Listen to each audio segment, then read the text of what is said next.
आयोजक जैन सभा यूसुफ सराय, green park, नई दिल्ली। प्रधान सतीश जैन, उप प्रधान योगेंद्र जैन, मंत्री सुशील जैन, सह मंत्री अक्षय जैन, कोषाध्यक्ष मुकेश जैन, भंडारी महाप्रबंधक दीपेन जैन एवं समस्त कार्यकारिणी सदस्य।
आज पर्वादिराज पर्युषण महापर्व का द्वितीय दिन उत्तम मार्दव धर्म। मार्दव अर्थात मान का गलन करना। मान का गलन किस तरह से करना है? जिस तरह से बर्फ पानी में गिरता है तो बर्फ पूरा गलन हो जाता है और ठंडा जल बन जाता है। उसी प्रकार से जीवन में जो मार्दव धर्म का अंगीकार कर लेता है उसके जीवन से मान, अपमान, सम्मान सारी चाहना समाप्त हो जाया करती है। जीवन में जो मान सम्मान के पीछे लगा हुआ है उसके जीवन का कल्याण होना मुश्किल ही नहीं, असंभव है। हालांकि मान छूटना जल्दी संभव नहीं है। मान में तो हम साधु लोग भी लगे हुए हैं, क्योंकि जो मान छूटता है वो आगे गुणस्थान तक छूटता है और वर्तमान में साधु महाराज भी 6वें 7वें गुणस्थान तक चल रही है। लेकिन फिर भी जो साधु समुदाय हैं, संत समुदाय हैं, सुधीजन हैं, उन्होंने मान को त्याग करके, अभिमान को त्याग करके स्वाभिमान को जगाकर अपनी आत्मा का कल्याण करने का प्रयास कर लिया है। मान किस चीज का?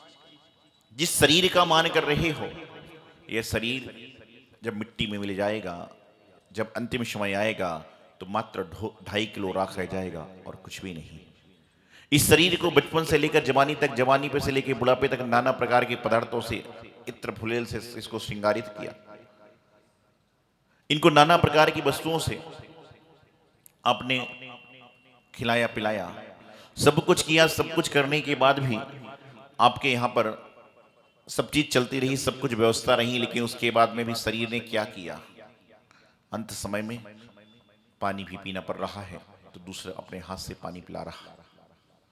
ये शरीर की स्थिति, जिस शरीर को लेकर आप मान कर रहे थे, जिस रुपये पैसे को लेकर आप घमंड कर रहे हैं, जिस गाड़ी बंगले को लेकर आप घमंड कर रहे हैं, मुझे बताइए कि साथ में कब तक रहेंगे? ये दुनिया स्वार्थ की है। ये दुनिया स्वार्थ की होती है। लोग कहते हैं महाराज जी मैं आपको गुरु बनाना चाहता हूं। इको कम कर दो भाई थोड़ा सा।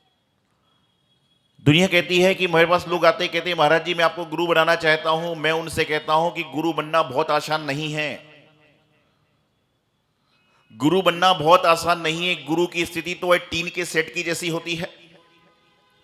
गुरु की स्थिति तो है टीन के सेट की जैसी होती है कि ऊपर टीन के सेट पर पत्थर भी पड़ रहे हैं, ओले भी पड़ रहे हैं, बारिश भी पड़ रही है, सब कुछ पड़ रहा है, लेकिन नीचे बिल्कुल भी पानी भी नहीं आता है। लेकिन नीचे वाले रहने वाले क्या कहते हैं, करे बहुत आवाज करता है और समय समय पर गर्म भी होता है।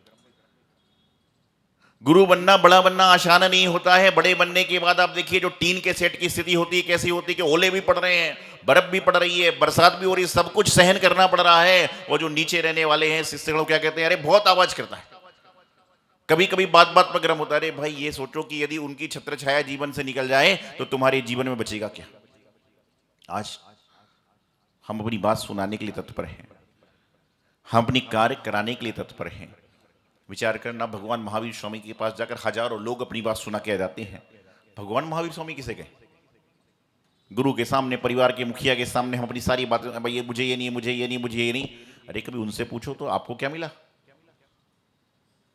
तो यहां पर मान अपमान स्वाभिमान सम्मान की बात चल रही है कि धीरे धीरे जितना जितना आपका ईगो बढ़ता जा रहा है उतना उतना जीवन में क्लेश बढ़ते जा रहे हैं, जीवन में तकलीफ बढ़ती जा रही हैं, जीवन में समस्याएं बढ़ती जा रही हैं। मैं अक्सर कहता हूं कि आपने मुझे पेन ला कर दिया है, किस लिए दिया है, किस लिए दिया बताइए ना। आपने यदि किसी संत के पास में, किसी व्यक्ति के पास में जाकर उसको पेन गिफ्ट में दिया तो क्यों दिया है, इस्तेमाल करने के लिए ना। यदि आपके बर्थडे पर, आपके सालगिरह पर आपके पास किसी व्यक्ति ने आपको कोई चीज भेंट में दे दी तो उसके बाद में उस चीज का अधिकार किसका होता है, बोलिए। आपको किसी व्यक्ति ने कोई वस्तु भेंट में दे दी तो उसके बाद में किसका अधिकार होता है, जिसके पास वस्तु है उसका। आपसे वो व्यक्ति हर जगह पूछे वो सामान कहां है, सामान क्या, तो आपको कैसा लगेगा।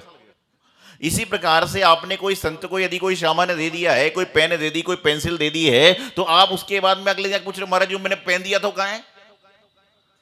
भगवान के मंदिर में आपने यदि एक चांदी का गंधोदक दान दे दिया है, अगले दिन आकर कमेटी वालों से पूछते हो गंधोदक दान कहां है, तो आपने दान किया है कि रखवाली के लिए दिया है।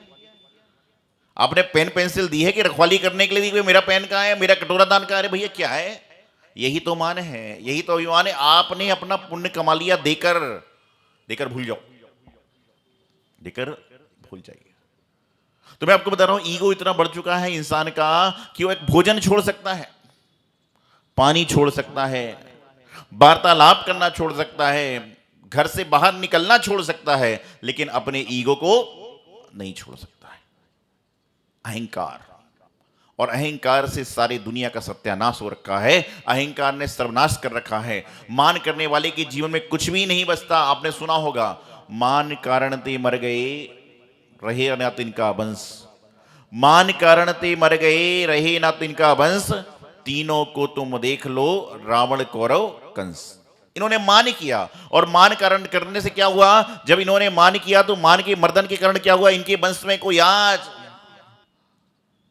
कितने 1 लाख पुत्र 1.25 लाख नाती, उनके घर में ना दिया ना बाती। विचार करिए कि जिनके घर में 1 लाख पुत्र थे, 1.25 लाख नाती थे, सब कुछ थे, लेकिन उसके बाद में भी आज उनके घर में दिया बाती करने वाला कोई नहीं, क्योंकि उसने अहंकार किया, मान किया, और इस कारण से उसका सर्वनाश हो गया। पानी की बूंद मिटती है, पिटती है, बहती है, जब जाकर सागर में मिलती है और सागर में पहुंच जाती है तो पानी की बूंद नहीं बल्कि वह सागर का पानी कहलाती है। इंसान अपनी इंसानियत खोते जा रहा है। जानवरों के अंदर इंसान के गुण आ रहे हैं, उसका कारण दूसरा है। क्या जब जानवर आते हैं तो उनके नाम तरह तरह के होते हैं। जब मैं देखता हूं रास्ते चलते कुत्ते आदि चलते रहते हैं, पूछता हूं नाम क्या है, बोले शेरू। एक कुत्ता चल रहा था, बोले शेरू। एक से मैंने पूछा इसका नाम क्या, बोले पप्पू। उसका फिर एक बुला था, लालू इधर आओ, लालू इधर आओ। इतने में उसका बच्चा आया, मैंने इसका नाम क्या है, बोले टाइगर। कुत्ते के बच्चों का नाम बता रहा, शेरू है, पप्पू है, लल्लू है, तम है, और मैंने इंसान के बच्चे का नाम पूछा इसका नाम क्या, बोले टाइगर। मैंने कहा हो गया कल्याण। इंसान के बच्चों के नाम जानवरों पे हो रहे हैं और जानवरों के बच्चों के नाम इंसान पे हो रहे हैं। क्या हो रहा है संसार में। तो मैं आपको बताना चाह रहा हूं कि मान सम्मान अपमान इनको छोड़ दो। जितना जितना आप मान सम्मान अपमान से दूर होगे उतना उतना आप प्रभु के पास पहुंचते जाओगे, गुरु के पास पहुंचते जाओगे। नहीं तो क्या होगा, मान सम्मान देखिए सीधी सी बात है, दो चीजें हैं। आपके पास में टिफिन में भोजन मिल गया, आप उसको चाहे ब्रेकफास्ट में ले लो, चाहे लंच में ले लो, चाहे डिनर में ले लो, आपके पास उतना ही है। और समझदार आदमी उसको जब खाता है जब उसको भूख लगती है, और ना समझ क्या करेगा, खोल के थोड़ा चखेगा और फेंक देगा। उसी तरह से गुरु दरबार में आप पहुंच गए हो, प्रभु के दरबार में आप पहुंच गए हो, वहां पर जाकर जो आपको मिलने वाला है वो आपकी मर्जी कि आप उसको किस तरह से मिल लेकर उसका उपयोग कर पा रहे हो। झगड़े में समय व्यतीत करना है, प्रेम में समय व्यतीत करना है, मधुर वाणी में समय व्यतीत करना है, यह आपके हाथ में। ईगो इंग्लिश के 3 अक्षर से मिलकर बना है। क्या है? ई जी ओ, ऐसे ही होता ना। ईगो जो होता है ई जी ओ बनता है, उसमें स्पष्ट कह रहा है ई गो कि जो तुम्हारे अंदर का ईगो है उसको गो कर दो। गो मतलब जाना, भेजना, कि उसको भेज दो, हटा दो, आपके जीवन का कल्याण हो जाएगा। लेकिन हम लोग क्या कर रहे हैं, ईगो को इन करते जा रहे हैं, अपने अंदर उसको प्रवेश कराते जा रहे हैं, अपने अंदर प्रवेश कर। मैंने पहले ही कह दिया कि वर्तमान में जो है मान जो है 9वें गुलिस्तान तक चलता है, मुनि महाराज भी 6वें 7वें गुलिस्तान तक चलते हैं। लेकिन अंतर इतना है कि हमारा ईगो कर्म बंद कर देता है, और इनका ईगो यदि होता ही नहीं, और होता भी है तो 2 मिनट में समाप्त हो जाया करता है। विचार करिए, मैं मेरापन किस लिए? आपने देखा मैं कौन करता है? कभी देखा आपने मैं कौन करता है? मैं कौन बोलता है? बोलिए ना, कौन बोलता है? बकरी। आप तो इंसान हैं, इंसान तो जय जिनेन्द्र बोलता है, नमस्तु बोलता है। मैं करते करते क्या हो रहा है, संसार में सारी स्थिति बन गई। बकरी जो मैं करे अपनी खाल खिंचाए, बकरी जो मैं करे अपनी खाल खिंचाए, और मैना जो मैना करे दूध भात नित खाए। मैना को लोग दूध भात खिलाते। क्यों? जहां जहां पर अहंकार होगा, अहंकारी व्यक्ति फल तो सकता है लेकिन फलीभूत नहीं हो सकता। जितना जितना जीवन में अहंकार आएगा, जितना जितना जीवन में अहंकार आएगा, उतना उतना जीवन का विनाश होता जाएगा, उतना उतना जीवन का सत्यानाश होता जाएगा। आज जिस प्रकार से आप देखिए शून्य है, लेकिन शून्य का महत्व जब होता है जब उसके सामने कोई अंक लिखा हो। उसी प्रकार से जीवन सुंदर है, जीवन बहुत अच्छा है, लेकिन जीवन का महत्व जब होगा जब उसमें से अहंकार का नाश हो जाएगा और सुंदरता का अंक लिखेगा, तो समझ के चलना कि आपके जीवन का कल्याण होगा, जीवन का उत्थान होगा। नित्य प्रति उत्तम मार्ग और धर्म की चर्चा करते हैं, मान को, सम्मान को, अभिमान को चकनाचूर करने का प्रयास करते हैं। लेकिन आप विचार करिए क्या हो रहा है वर्तमान में, क्या हो रहा है। मैं शब्द एक ऐसा खतरनाक शब्द हो गया है। आई एम, मैं भी कुछ हूं। अरे व्हाट आई एम, क्या हो तुम? मैं आपको समझाना चाह रहा हूं, बता मैं कुछ हो, तुम कुछ भी नहीं हो। यहां पर आने के बाद हर आदमी सोचता मैं ऐसा, मैं अरे भैया, जो आदमी 3 मंजिल की छत पर खड़ा हुआ सोचता मैं बहुत कुछ हूं, उसको 5वें मंजिल के ऊपर छत वाले को देख लेना चाहिए, मालूम चलेगा तो मैं तो कुछ भी नहीं हूं। किस लिए? 3 मंजिल की छत पर खड़े होकर भगवान का धन्यवाद दो, वहां पर सैर करो, उसकी स्वच्छ वालों तो मजा आ जाएगा। लेकिन 3 मंजिल की छत पर खड़े होकर 2 मंजिल वाले को नीचे दिखाने का प्रयास करोगे तो 5 मंजिल वाला अपने आप नीचे दिखा देगा। नीचा दिखाने की जहां प्रवृत्ति होती है वहां जीवन का उत्थान हो ही नहीं सकता, और जहां पर अपने आप में आने की प्रवृत्ति होती है वहां पर जीवन के उत्थान को कोई रोक नहीं सकता। विचारनीय बात है। मैं और मेरापन इंसान की तरक्की में बहुत बड़ा बाधक है। एक बार अहंकार के वशीभूत होकर लोग तरह तरह के कार्य कर लेते हैं। एक बार एक लड़का लड़की देखने गया, उस लड़की से पूछा, अहंकार बस पूछा, भोजन बनाना आता है? हालांकि सर्टिफिकेट बायोडाटा में सब कुछ लिखा रहता है कि इसको क्या क्या हॉबी है, क्या क्या आता है, क्या क्या नहीं आता है। ऐसा मुझे आप लोगों से मालूम चलता है, ये मत पूछना कि आपको कैसे मालूम चलता है। तो वहां पर उन्होंने पूछा कि क्या क्या आता है, भोजन बनाना आता है? उसने बोला आता है। सिलाई कढ़ाई आती है? बोले आती है। गाना गाना आता है? बोली आती है।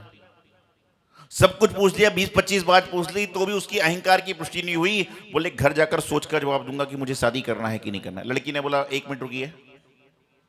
जब 20-25 सवाल पूछ लिए, भोजन बनाना आता है ना आता है, सब कुछ पूछ लिया, तो लड़की ने पूछ लिया कि 1 मिनट रुकिए। बोले क्या? बोले आपको ढोलक बजाना आता है? लड़की ने पूछ लिया उस इंसान से कि आपको ढोलक बजाना आता है? तो वो लड़का कहता है ढोलक से शादी का क्या संबंध है? ढोलक से शादी का क्या संबंध है? तो लड़की बोली जब मैं नाचूंगी, जब मैं गाऊंगी, तो क्या ढोलक तेरा बाप बजाएगा? जब मैं नाच करूंगी, गाना करूंगी, तो क्या ढोलक तेरा बाप बजाएगा? बताइए मुझे, अहंकार क्या चल रहा है? अरे तू बोले जा रहा है, बोले जा रहा है, बोले जा रहा है, सोच तो क्या बोल रहा है? अहंकार कहां जा रहा है? तुमने बायोडेटा में सब कुछ पढ़ रखा है कि क्या भोजन बनाना आता है, क्या गाना आता है, क्या सिलाई आती है, क्या कढ़ाई है, तो भी अहंकार की पुष्टि कर रहा है। यही होगा संसार में, ऐसा ही होगा कि सब कुछ जब पूछ रहे हो तो ये पूछना, 25 बात हम जब लोगों से पूछते हैं तो एक बात तो हमसे भी कोई पूछेगा। 25 बार जब हम लोगों को बात करते हैं तो दूसरा भी तो हमारे बारे में बात करेगा। मैं अक्सर कहता हूं कि एक उंगली किसी के ऊपर उठाते हो तो 3 उंगली आपके पास उठती हैं। कभी भी देख लीजिए, हाथ की 1 उंगली उठाइए, 3 उंगली आपके अंदर तरफ हैं कि एक पत्थर किसी को मारोगे तो 5 पत्थर लेके दूसरा इंसान खड़ा हुआ है। एक उंगली से किसी को गलत इशारा करोगे तो 3 उंगली आपके पास में आ रही हैं। जीवन में मान सम्मान को नष्ट करें, स्वाभिमान को जरूर जगाएं।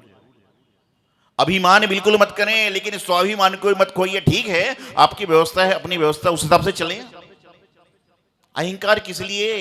अहंकार किसी का नहीं रहा। आयोजक जैन सभा यूसुफ सराय, ग्रीन पार्क, नई दिल्ली। प्रधान सतीश जैन, उप प्रधान योगेंद्र जैन, मंत्री सुशील जैन, सह मंत्री अक्षय जैन, कोषाध्यक्ष मुकेश जैन, भंडारी महाप्रबंधक दीपेन जैन एवं समस्त कार्यकारिणी सदस्य।